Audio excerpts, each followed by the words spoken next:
Okay, after I've created my certificate file, which they call the etalon file, I'm going to go and use that particular file to compare the spectrum that I have collected from that calibration standard file with the data from the certificate file, compare the empirical data with the measured data, and calculate the efficiency for every point.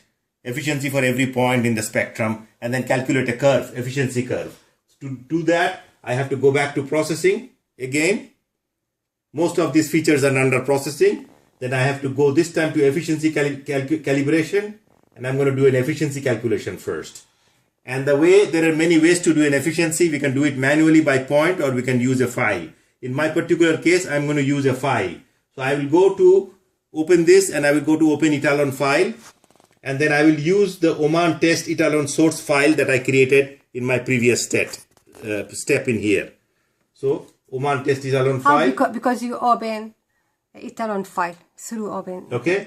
And when that Oman test etalon file will have the last name that I gave it. It says mixed gamma, this source, when I save that file. So after I loaded it, it's going to show up here. I'm going to double click on that file twice.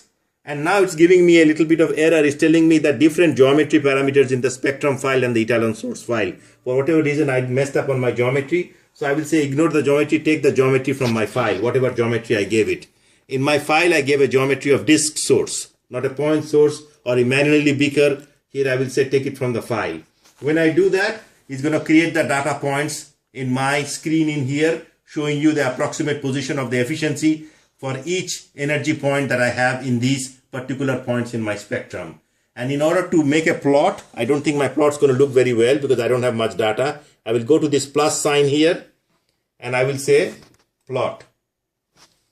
And then it created an approximate efficiency profile where it says the efficiency of the detector was low because of the p-type detector. Is low if you see a classical efficiency of this detector. Is low because of the aluminum end cap. Then it goes high.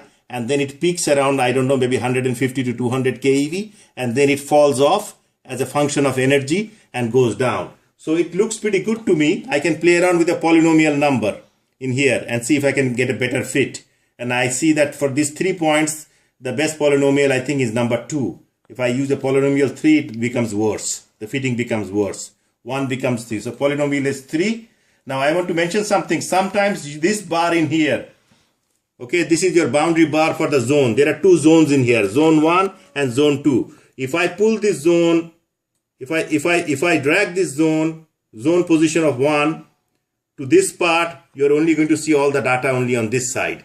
So in order for me to see the full zone, I have to make sure that I am going all the way across my lowest point. This is very important. Sometimes we have this zone and then we cannot see the rest of the data. So here is a reasonable data. I'm going to save calibration file as, I'm going to say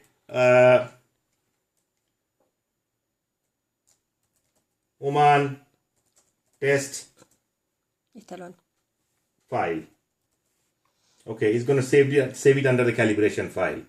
So now it's saved and my spectrum